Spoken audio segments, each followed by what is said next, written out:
Romanos, capítulo 9. Nós vamos ler os 18 primeiros versículos. Nós estamos retomando a série de Paulo a Romanos. É a última das séries deste ano. Então, já antecipo para você que no próximo ano continuaremos com Romanos e com Êxodo. Foram duas séries bastante extensas e vamos completá-las somente no próximo ano. Depois dessa série de Romanos agora, virá a série já do Advento e acabou o ano. Palavra do Senhor, você pode se sentar. Iniciamos a nossa leitura dos capítulos 9 a 11 de Romanos, que será essa última série de Romanos este ano. E nós podemos ter certeza de estarmos diante de um dos trechos mais intrigantes da Escritura. Com certeza, da pena de Paulo é um dos mais intensos, por uma razão simples e uma razão bastante direta. Nós, todos nós, criaturas humanas, pecadoras, caídas, simplesmente não queremos reconhecer ou não queremos aceitar que Deus é plenamente soberano, ao mesmo tempo em que Ele é totalmente justo e amoroso. A gente simplesmente não quer reconhecer isso. No versículo 14, Paulo iniciou com uma pergunta: que diremos então? Vejam bem, que Deus é injusto é quase um axioma da igreja de hoje, que você diga para algum irmão que não é reformado que Deus escolhe quem Ele quer salvar e você ouve desse irmão assim: isso não é justo. Você já ouviu isso? Mas isso não é justo. Exatamente a resposta que Paulo deu. Ao contrário. Esses 3 capítulos são profundamente elucidativos. O capítulo 9, que é esse que começamos hoje, olha para o passado e vai nos mostrar a eleição divina. O capítulo 10, ele se concentra no presente, o foco dele vai ser a responsabilidade humana. E o capítulo 11, ele vai olhar para o futuro e para as bênçãos universais de Deus que vão se caracterizar principalmente naquilo que nós chamamos de escatom. Mas depois de proclamar lá em Romanos 8, que nós já refletimos um tempo atrás, que nada pode nos separar do amor de Deus, Paulo antecipa algumas perguntas que são inevitáveis. Mas e Israel?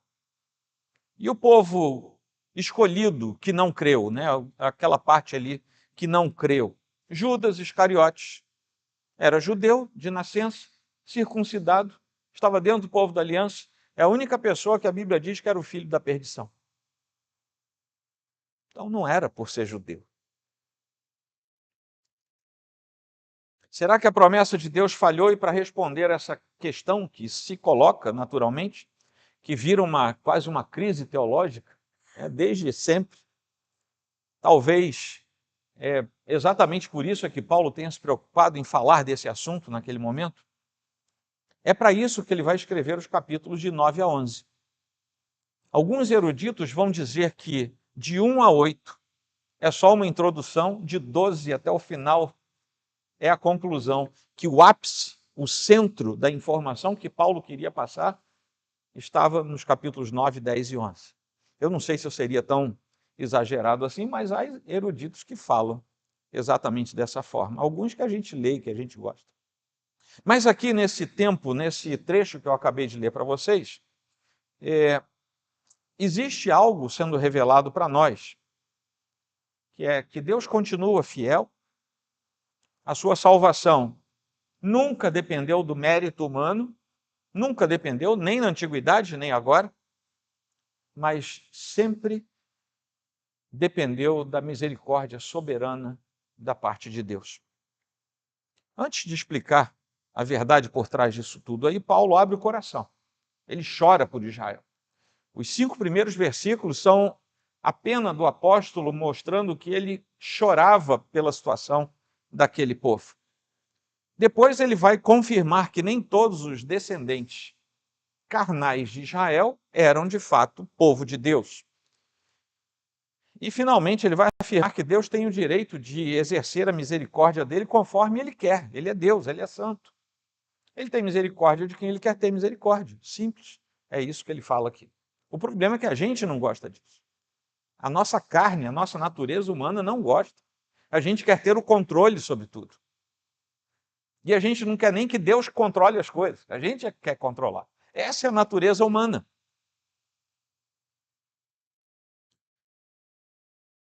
Mas o resultado de tudo isso, quando nós somos submetidos a essa verdade de Deus, é que nós vamos perceber como, através dessa misericórdia, ele vai nos chamar não apenas para a salvação, mas para os seus contornos.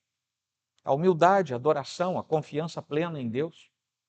Nós vamos, sim, entender a soberana vontade de Deus, começando do nosso chamado eficaz, mas se prolongando por toda a vida, em todos os atos da nossa vida. Corria o ano de 1735, estamos ainda na primeira metade do século XVIII, e um missionário inglês, ainda com seus 32 anos, chamado John Wesley, sai da Inglaterra e vai até a colônia da Geórgia, naquilo que depois viria a ser os Estados Unidos.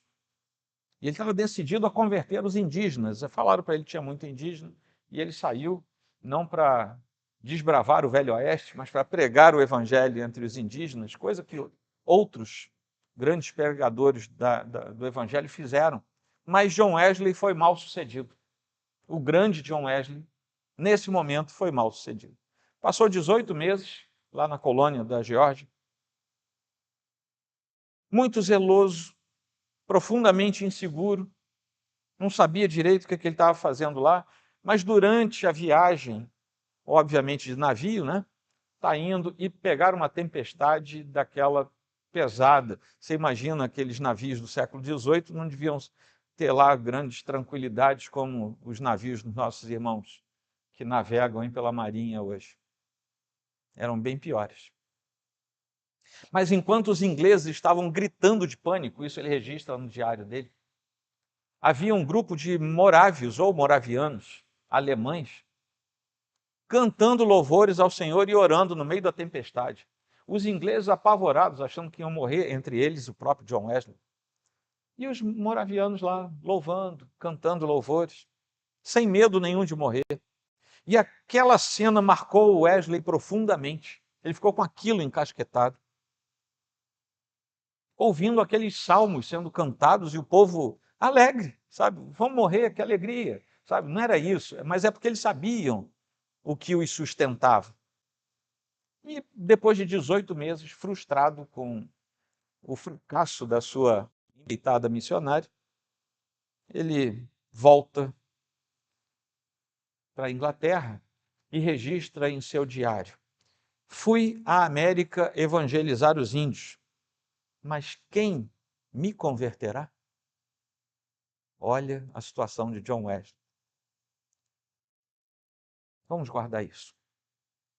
Porque, voltando para Paulo, ele inicia essa sessão com uma confissão que soa quase como um lamento fúnebre. É evidente que ele estava comovido por causa dos seus compatriotas, e nós lemos isso. A tristeza do seu coração é grande em intensidade, é profunda, é de natureza profunda. Ele sentia a dor como sendo um deles. Ele estava em angústia diante do Senhor por causa daqueles por quem ele clamava naquele momento. Ele falava a verdade de Cristo com a consciência de quem já havia encontrado Cristo, tendo estado do outro lado, e agora via os seus compatriotas perdidos. E mesmo tendo falado tão duramente nos primeiros capítulos de Romanos, como nós vimos em sermões mais para o início do ano, ele falou muito duramente contra os hebreus, mas não era por causa da etnia deles, era por causa do desdobramento e da rejeição da salvação proposta por Deus. Ele, na verdade, aqui ele está preocupado com eles e está falando com profundo amor por aqueles que ele está vendo a olhos nus que estão se perdendo pela rejeição do Senhor. Ele vê um povo que perdeu privilégios, não sei se vocês notaram, mas A eles pertence a adoção, assim como a glória, as alianças, a promulgação da lei, o culto e as promessas. Ele fala dos privilégios e agora ele está dizendo que eles perderam isso tudo. Era para eles terem continuado tudo isso com a recepção do Messias em seu coração, mas eles não receberam, perderam os privilégios, rejeitaram tragicamente o Messias. O fardo que Paulo está carregando aqui é muito parecido com aquele de Moisés, lá em Êxodo 32, que Moisés chega a dizer, eu não queria nem ser salvo, eu queria ser, sabe, posto para fora, eu queria ser riscado, se esse povo pudesse ser salvo. E Paulo está quase fazendo a mesma coisa. Se fosse possível, eu daria minha vida por esse povo rebelde mesmo, sabe? Esse povo que talvez não saiba o que está fazendo. Nesse momento aqui, é comovente perceber que aquele mesmo homem que fala sobre eleição, sobre predestinação, e ele vai falar isso mais claramente em outros lugares também das suas cartas, como Efésios 1, que eu sempre cito aqui para vocês, é também aquele homem que chora pela incredulidade dos seus compatriotas. Se por um lado ele tem a consciência de que há um chamado eficaz do Senhor e que aqueles que são chamados pelo Senhor serão salvos, por outro lado ele chora pela perdição daqueles que ele percebe que não estão no caminho do Senhor. Assim também, meus irmãos, é a vida de um cristão maduro, que não se torna frio pela doutrina. Vamos nos lembrar quem eram os hebreus do primeiro século? A maioria deles era gente que conhecia o livro da lei, conhecia as doutrinas judaicas, mas não tinha dado passo em direção a uma relação íntima com Deus, o que nessa altura do campeonato precisava passar pelo Senhor Jesus Cristo já na composição da nova fórmula do povo de Deus, que tinha começado lá atrás, mas que agora já estava no auge da sua revelação. O crente maduro, ele precisa ter ardente compaixão no seu coração. Eu já perguntei aqui nessa igreja diversas vezes, para quantas pessoas você fala do amor de Deus? Porque é indicativo de ausência de compaixão cristã no seu coração se você não divulga o amor de Deus. Se você não fala do evangelho da salvação, você não tem compaixão pelas almas. E a alma sobre quem eu falo agora pode ser a sua mãe, pode ser o seu pai, pode ser seus irmãos, pode ser seus tios, seus sobrinhos, seus filhos. Pessoas que você diz eu amo, mas que você não ama porque você não tem compaixão da alma deles. Você só consegue ver o que há de natural. E o que há de natural, qualquer impenitente vê.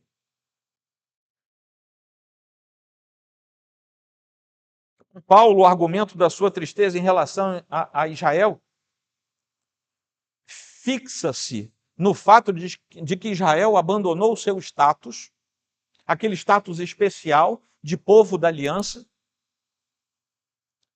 porque somente esse povo havia recebido aqueles privilégios que eu acabei de reler aqui para vocês. A presença da glória de Deus, a própria lei do Senhor, o culto a Deus, o único culto aceitável, tinha sido mostrado aos hebreus. E eles tinham largado tudo isso. Esse status, ele é muito real, mas ele não, o status que era litúrgico, ritual, ele não promovia a salvação. Ele promovia a integração dentro do povo da aliança. Mas individualmente, cada hebreu precisava ter a sua relação com Deus, e isso não estava acontecendo. Pelo menos não de maneira generalizada. É claro que Deus mantém os seus remanescentes em todo tempo e em todo lugar. O que é garantido é o favor especial de Deus para com aquela nação, que era uma nação que estava sob a aliança do Senhor. Assim como nós somos o povo, a igreja de Cristo, é o povo da aliança de Deus. estar na igreja, estar conosco, fazer parte até do rol de membros, não nos garante intimidade com Deus, não nos garante salvação. Nossos filhos são batizados exatamente por causa dessa doutrina da aliança. É por isso que trazemos os nossos filhos ao batismo. Mas quando eles crescem, eles precisam professar o Senhor Jesus como seu único e suficiente Salvador. Batismo não salva ninguém em nenhuma igreja evangélica. Não é só na nossa que batiza os seus infantes, não. Nenhuma igreja evangélica reconhece o batismo regenerativo. Isso é uma tradição teológica de outras correntes. Algumas coisas precisamos despertar em nosso coração. A verdadeira teologia nasce de corações que amam. Prestem atenção, porque esta é uma igreja que ama a teologia. Eu vejo aí os meninos se mexendo para comprarem as promoções dos livros.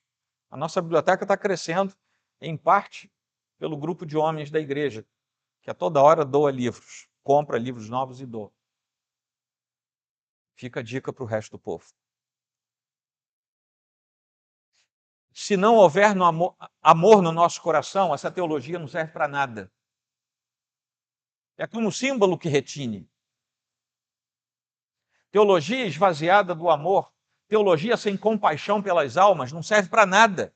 Serve para você escrever livro, se é que vai conseguir vender depois. Serve para você fazer frase de para-choque para carro, mas não serve para o exercício da vida cristã. O zelo doutrinário sem lágrimas é coisa de fariseu, era assim que eles trabalhavam. Não pode andar mais de 1.500 metros no sábado. Andou 1.501, chibata nele. Não é assim que funciona. Lágrimas sem verdade, por outro lado, são apenas meninice sentimental. É o outro extremo que nós vemos no universo evangélico. Meus irmãos, cada vez está mais difícil a gente ter um centro dessa coisa. Gente com bom conhecimento teológico, bom conhecimento da Escritura e o coração aquecido pelo Espírito Santo. A igreja precisa recuperar a dor pela perdição das pessoas. A gente vem todo domingo para a igreja e não se compadece daqueles que estão indo para o inferno. Você não consegue tirar ninguém do inferno, mas Deus nos deu duas missões: orar pelas pessoas que estão perdidas e levar a palavra de Deus para elas. E o que a gente faz? A gente repousa sobre os louros da nossa própria salvação. Eu já estou indo para a glória. Estou nem aí para o resto. Mesmo evangelho que consola, meus queridos irmãos, deve nos impulsionar a missão, que é a finalidade da igreja. Vão pelo mundo afora, vão pregar o evangelho, vão fazer discípulos, vão batizar em nome do Pai, do Filho e do Espírito Santo. Essa é a missão da igreja. A missão da igreja não é nem a gente ter ar-condicionado, parede, telhado em cima da gente. A missão da igreja é pregar o evangelho. Isso tudo aqui é benefício, é plus, é conforto que Deus nos deu. Que, aliás, ao redor desse nosso planeta, nem todo irmão tem esse mesmo conforto. Quando a gente avança um pouquinho, a partir do versículo 6, parece até que a promessa de Deus para Israel falhou. Pelo contexto ali inicial de Paulo, parece que falhou. Porque Deus prometeu abençoar, mas Israel perdeu a bênção no meio do caminho. Só que Israel não perdeu a bênção porque Deus falhou. Perdeu a bênção por causa da sua própria incredulidade. A falha de Israel foi a sua própria falha. Não foi imposta por Deus. Deus não falhou. A palavra dele não falhou. Mas quando ele expressa essa sua dor, Paulo então antecipa a objeção que pode ser natural. Se Israel, se o povo da aliança rejeitou o evangelho, por causa disso, será que a palavra de Deus falhou? É o argumento interrogativo de Paulo. E ele responde de modo direto, objetivo, magistral. Ele vai responder: não pensemos que a palavra de Deus falhou, no versículo 6. E ele deixa muito claro que a eleição não era para todos os israelitas segundo a carne, mas somente para aqueles dentro de Israel que tinham sido chamados para serem o seu próprio povo. E ele aí apela para fatos muito conhecidos do Antigo Testamento. Ora, 2 bebês nascem do mesmo pai e da mesma mãe. São filhos de judeus, filhos da aliança, de gente dentro da aliança. Mas eu resolvi escolher um e não escolhi o outro. O que você vai dizer para Deus? Ó Senhor, tu és injusto? Que é a sequência que Paulo traz aqui para a gente. Depois nós vamos ver que o argumento de Paulo vai dizer assim: será que o vaso pode dizer para o seu oleiro o que ele tem que fazer? Nós somos como que vasos, feitura das mãos de Deus. Eu posso dizer para Deus se ele fez certo ou errado? Nós vamos ver isso depois em outros sermões. Mas aqueles que Deus chamou seriam seu povo. Não são os filhos da carne, versículo 8, que são filhos de Deus, mas os filhos da promessa, mesmo dentro de Israel, mesmo antes de a igreja chegar. Os filhos da promessa que são contados como descendência. O plano divino jamais se baseou na carne. Nunca. Nunca se baseou nos nossos méritos. Nunca. Sempre se baseou na promessa de Deus.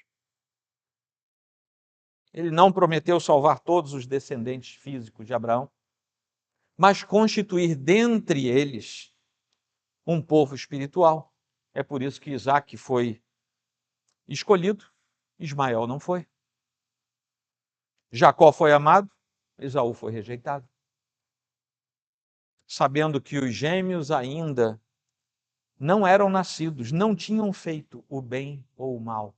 Não é por causa da presciência, eles ainda não tinham feito. Paulo demonstra categoricamente que o critério de Deus nunca foi o mérito, mas foi o seu próprio propósito, que é soberano. Ele escolhe, porque ele pode escolher. Ele é Deus. A sua escolha é santa e é perfeita. Diferente da minha, diferente da sua.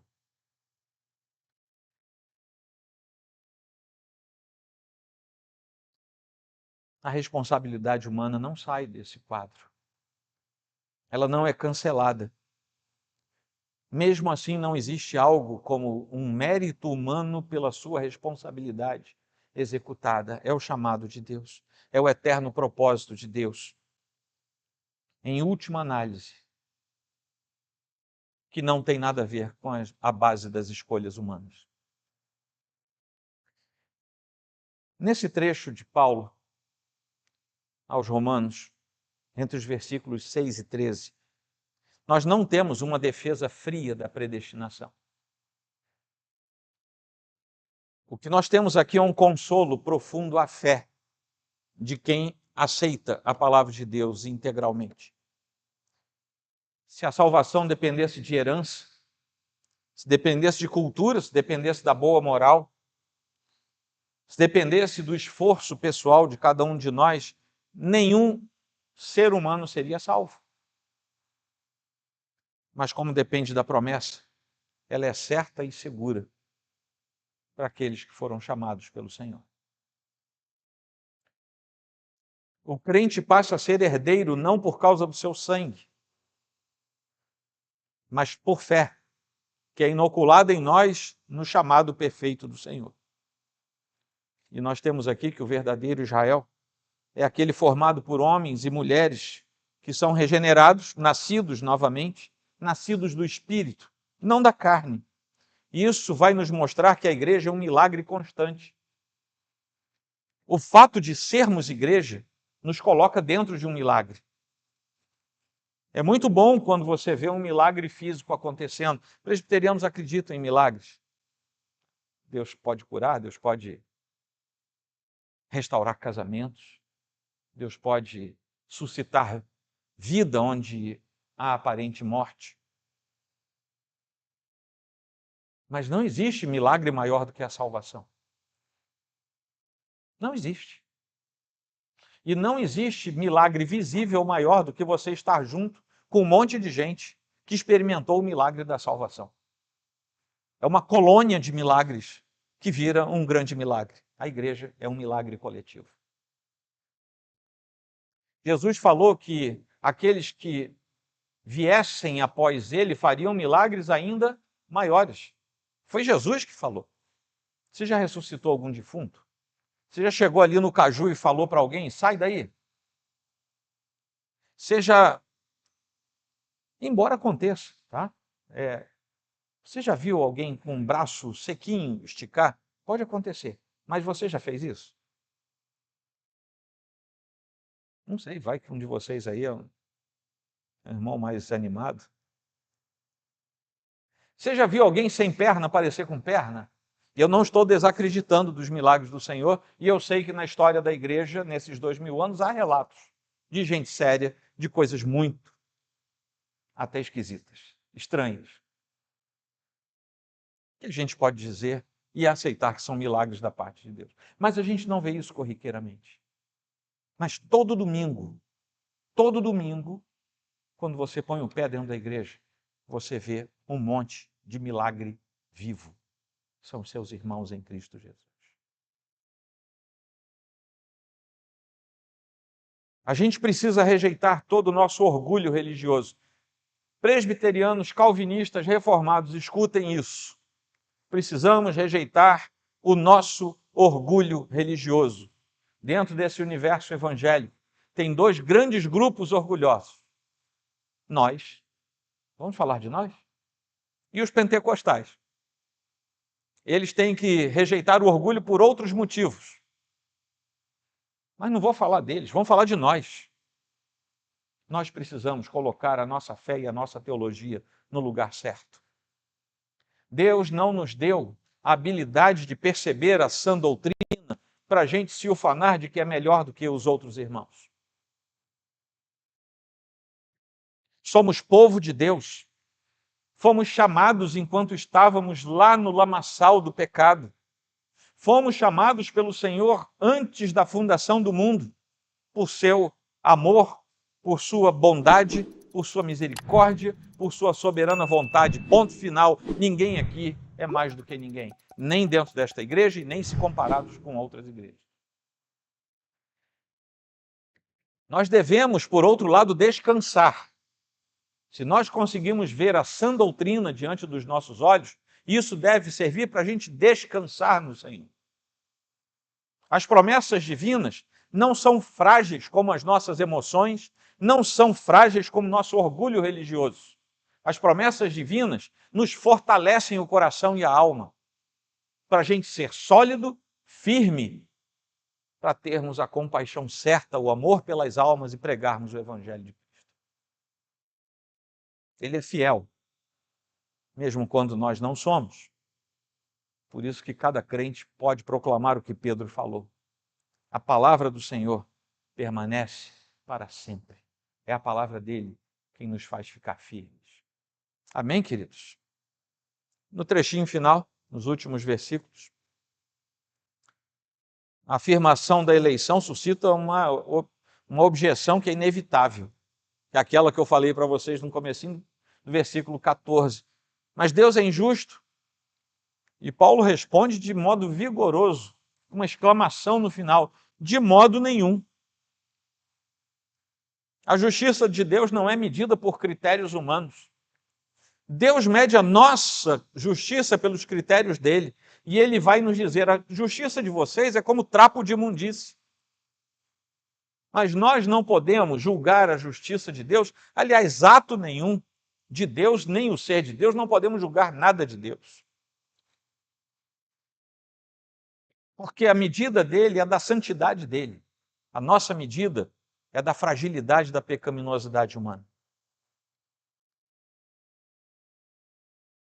Ele vai dizer a Moisés, o que é repetido aqui por Paulo: terei misericórdia de quem eu tiver misericórdia, terei compaixão de quem eu tiver compaixão. E aqui Paulo, fazendo uso dessa verdade, ele mostra que a misericórdia de Deus não tem nada a ver com obrigação. Deus não é obrigado a ter misericórdia de ninguém. Ele tem misericórdia de quem ele quer ter misericórdia. Está escrito na Bíblia.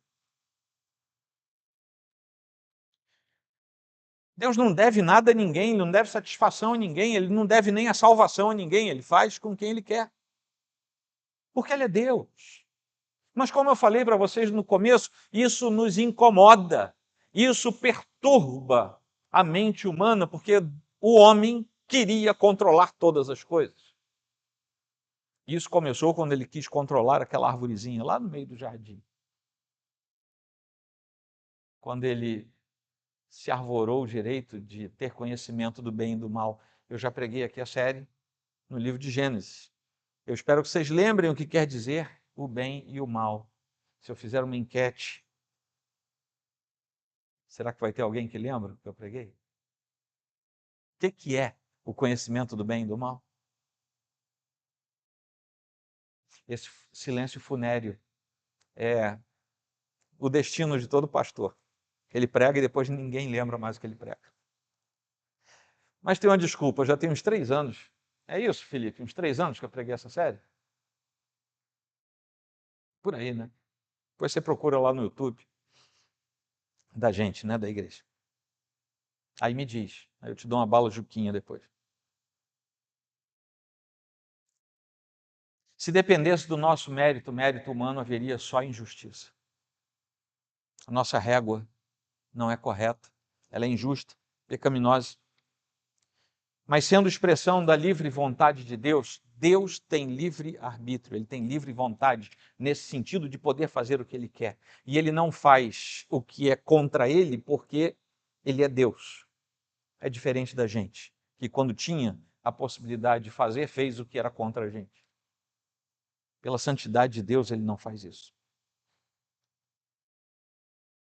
O endurecimento de Faraó, sobre o qual ele fala aqui, a gente está alternando Êxodo e Romanos, e aqui nós temos uma menção a sermões que nós já pregamos em Êxodo, que ele menciona aqui nos versículos seguintes a essa fala, não contradiz a bondade divina, mas revela que até o juízo é instrumento do propósito redentor.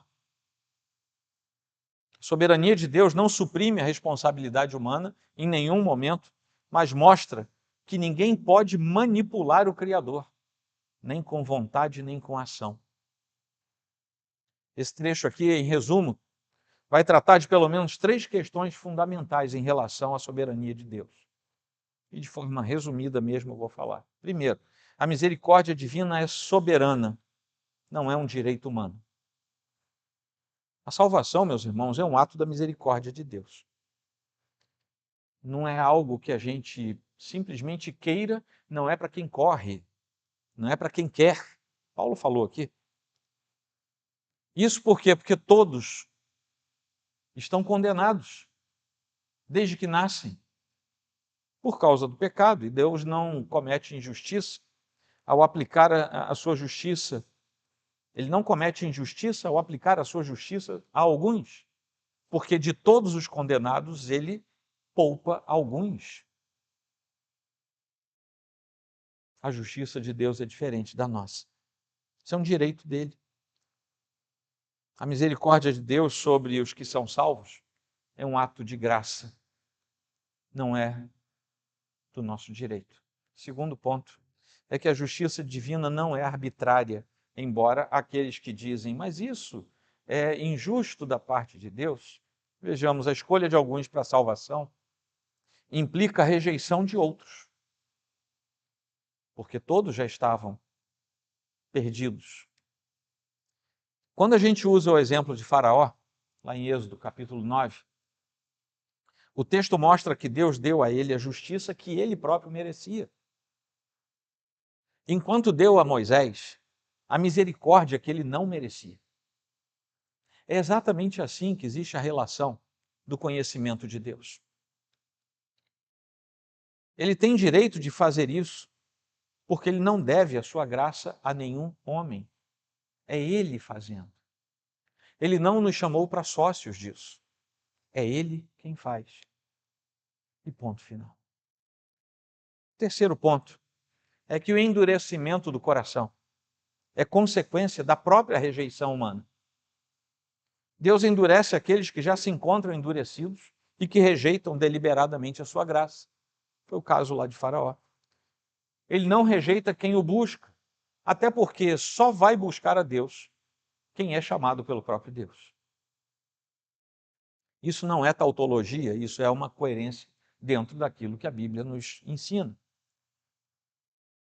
Podemos dizer, sim, que a doutrina da rejeição é a contrapartida lógica da doutrina da eleição.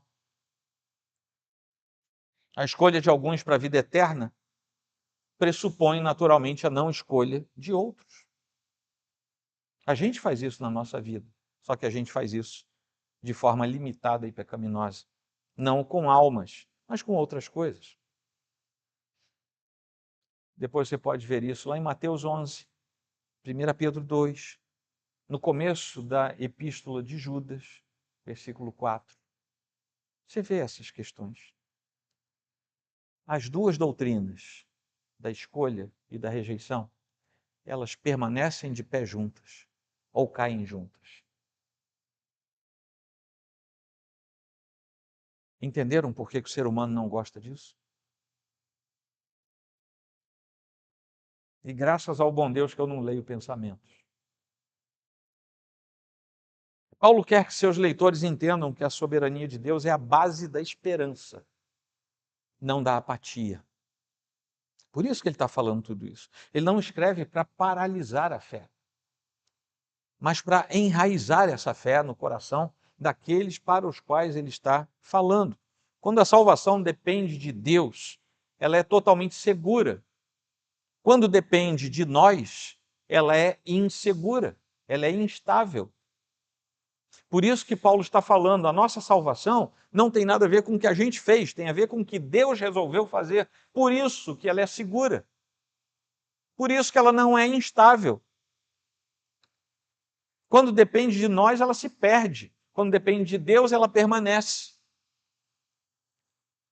Essa doutrina deveria humilhar o crente cada vez mais para ele se colocar no seu lugar. Jamais tornando o crente um arrogante, que ele precisou de 100% da ação de Deus. Deveria gerar era confiança em nós e não presunção. Como eu disse há algum tempo atrás, alguns minutos atrás, estou falando bastante hoje para nós que somos reformados, que a gente pode entrar por esse caminho. Ao compreender o agir soberano de Deus, nós somos convidados a repousar na certeza da graça do próprio Deus. Não existe espaço no nosso coração, no coração do verdadeiro crente, para ansiedade sobre a salvação, porque ela não depende daquilo que é meritório, não depende do esforço, não depende da origem, depende só de Deus. É o favor imerecido de Deus. O exemplo de Faraó, que eu já citei agora há pouco tempo, cujo coração foi endurecido, não uma, várias vezes até o final. O coração do próprio Saulo de Tarso, que tinha o coração endurecido, mas que foi quebrantado, ao contrário. Demonstra que Deus age com liberdade plena. Ele endurece alguns corações, ele quebranta outros corações. Ele alcança quem ele deseja, conforme o seu propósito eterno. Soberania de Deus não é uma barreira que nos afasta dele, mas é o fundamento sólido sobre o qual a nossa fé se apoia todo o tempo. Diante desse Deus que exerce misericórdia, justiça, a postura apropriada só pode ser uma: reverência e adoração. Por isso que Paulo termina exultando ao Senhor. A resposta adequada diante do mistério da escolha divina é o nosso silêncio reverente, apenas aceitando o que Deus fez por nós. Amém? Vou concluir. O Evangelho, acima de tudo, é o relato claro, coerente da fidelidade de Deus em meio à infidelidade do ser humano. O Deus que elege, o Deus que escolhe, é também aquele que chama e que transforma. E a cruz de Cristo se torna o selo dessa justiça que vem cheia de graça, plena de graça, em que o Filho amado sofre em nosso lugar.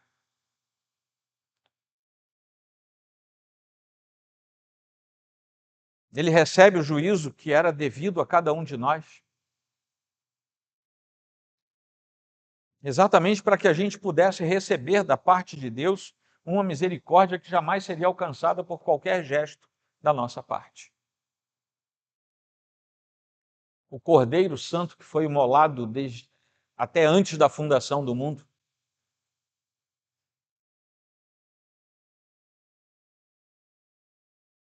foi definido, foi escolhido como aquele que, sendo inocente, perfeito, sem pecado, morreria por aqueles que o Pai escolheu.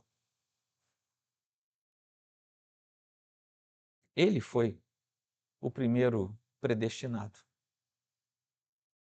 para a morte,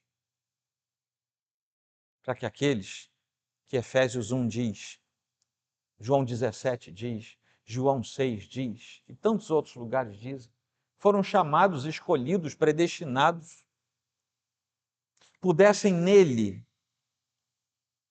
receber a vida e a vida eterna.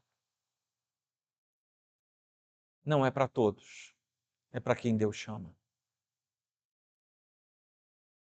E aí a gente volta a fazer a pergunta de Paulo: Deus é injusto por causa disso? E a gente precisa responder como Paulo: de jeito nenhum. Ele é Deus. A cruz é o ápice da soberania misericordiosa de Deus, porque lá na cruz o justo morre pelos injustos. Preste atenção, se você não tem certeza da sua comunhão com Deus, se você não tem certeza da sua salvação, preste atenção nisso. A cruz é o auge, é o ápice da soberania de Deus, trazendo a sua misericórdia sobre nós. Foi lá que o justo morreu por cada um de nós, que sendo injusto, pecador, foi chamado de modo eficaz, de modo eficiente por Deus e trazido até debaixo dessa cruz, onde o sangue dele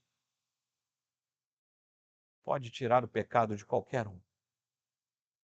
Qualquer pecado de qualquer um. Não existe lugar para a gente se vangloriar nisso. A gente tem que ir para o pó, porque quem fez tudo foi Deus. O crente deve se curvar em humildade. O pecador, ele é chamado à transformação. Ele não é chamado para outra coisa a não ser transformado. E toda a criação passa a reconhecer a grandiosidade desse Deus que é misericordioso. Porque dele, e por meio dele, e para ele são todas as coisas.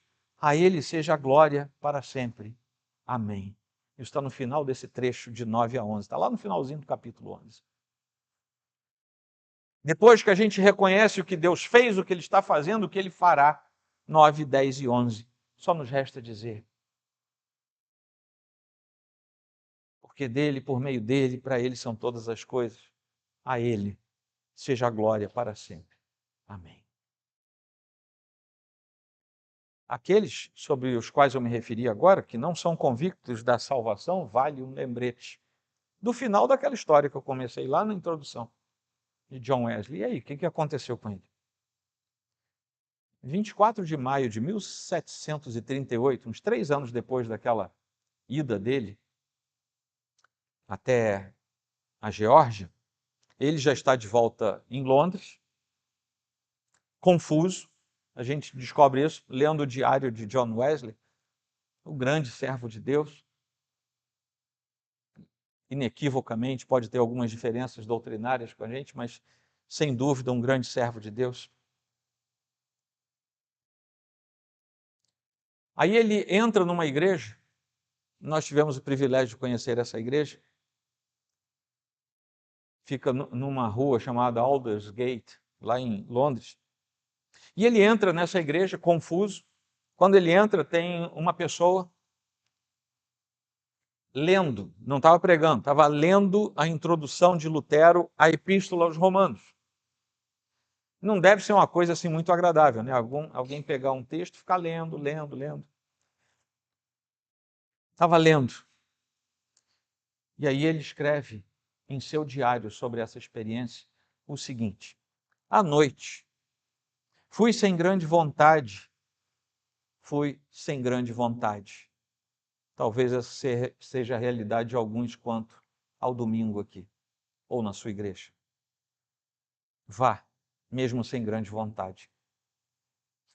À noite fui sem grande vontade a uma reunião na igreja da rua Aldersgate,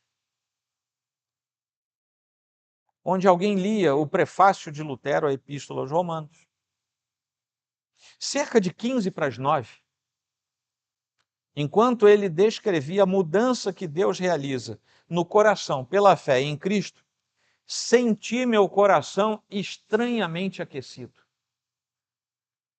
Senti que confiava em Cristo, somente em Cristo, para a salvação. E uma segurança me foi dada de que Ele havia perdoado os meus pecados. Sim, os meus pecados. E eu estava salvo do pecado e da morte.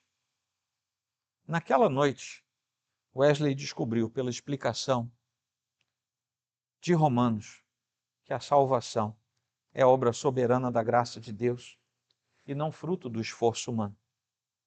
Porque, se você lembra bem, ele tinha anotado no seu diário: fui à América evangelizar os índios, mas quem me converterá? E se você for um dia a essa igreja, tem lá uma plaquinha do lado de fora. Hoje é uma rua de pedestres, mas naquele tempo era a rua principal. Vá antes de virar uma mesquita, né?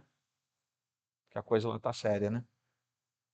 Tem uma plaquinha de mármore gravado do lado de fora, dando duas datas. Numa data, John Wesley, e na outra data, Charles Wesley, ouvindo a palavra de Deus nesta igreja, se converteram ao Senhor. John Wesley não se converteu antes de ser missionário. Ele era crente como alguns de nós. Crente porque sabia teologia, crente porque sabia ler a Bíblia, mas ele pergunta: quem é que vai me converter? 3 anos se passaram até que ele teve um encontro com Cristo. Você pode não ter Cristo no coração mesmo sendo velho no banco da igreja. Pode ser até missionário, como John Wesley. Pode ser pastor e não ser convertido ao Senhor. Enquanto houver fôlego de vida, a gente tem que ter atenção no chamado do Senhor. Eu finalizo falando para os demais que são crentes, tenho certeza que são crentes. Teve um sujeito que não era lá muito firme, ele dizia que era cristão, mas não era muito firme, ele era um deísta, um iluminista declarado. É o Benjamin Franklin, um dos pais fundadores lá dos Estados Unidos. Ele escreveu, ele era um polímata, né? E ele escreve durante muitos anos, mais de 20 anos, se não me falha a memória, ele escreve sob um pseudônimo, que era Richard Saunders. E ele escreve anualmente um almanaque, né, como se fosse uma publicação, saía uma vez por ano, era Poor Richard Almanac, seria um negócio assim, tá? O almanaque do pobre Richard, alguma coisa assim. Eu acho que ninguém traduziu isso para português, também não faria muito sentido. Era uma obra mais de curiosidade hoje. E ele escreve o seguinte: o crente não vive num vácuo. Eu estou falando que um crente que não era lá tão ortodoxo assim, escreveu isso aqui. O crente não vive num vácuo. E aqui eu vou encerrar. E entre sua vida e a do incrédulo, prestem atenção, entre a vida desse crente que não vive num vácuo e a do incrédulo, não há a muralha da China. Ele é até bem-humorado, né? A vida do eleito e a do não eleito são tão totalmente entrelaçadas no lazer, na escola, nos negócios, na indústria, no governo, etc., que qualquer plano divino que afete o eleito também deve afetar o não eleito, sem cancelar a responsabilidade humana em ambos os casos. Um plano pela metade não é um plano. Muitos já perderam uma batalha porque este ou aquele pequeno item tinha sido excluído. Vejam bem, por falta de um prego, a ferradura foi perdida. Por falta de uma ferradura, o cavalo foi perdido. Por falta de um cavalo, o cavaleiro foi perdido. Por falta de um cavaleiro, a batalha foi perdida. Por falta de uma batalha, o reino foi perdido. E tudo porque faltou um prego na ferradura do cavalo. Tome muito cuidado com o prego na ferradura. Pequenas coisas na vida do crente podem fazer com que ele perca o brilho nos seus olhos. Um prego na ferradura pode fazer você perder o reino lá na frente. Amém? Vamos ficar de pé.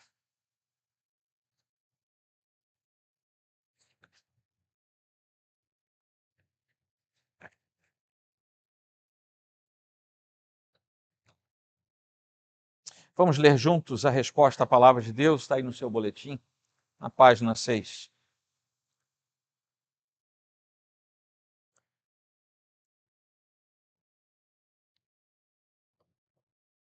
Todos juntos.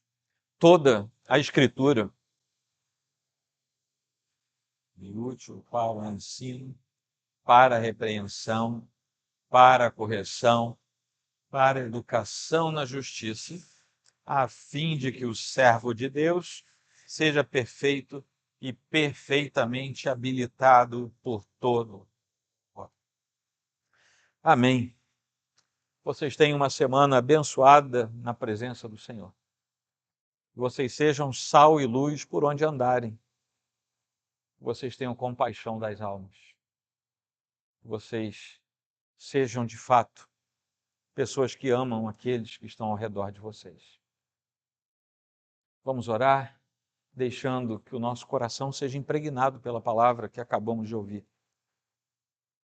E em seguida estaremos despedidos. Senhor Deus, aqui estamos nós. A tua palavra foi falada ao nosso coração. Uma palavra que fala exatamente dos atos soberanos de Deus.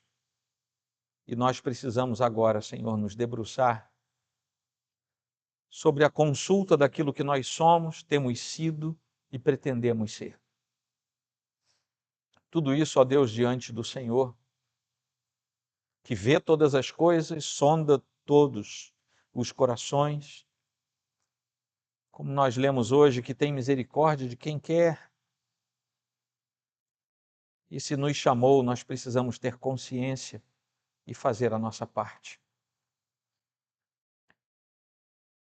Constrange, Senhor, o nosso coração para sermos verdadeiros servos do Senhor. Não permita que o nosso coração entre pelas falácias que tantas vezes batem à porta do nosso coração.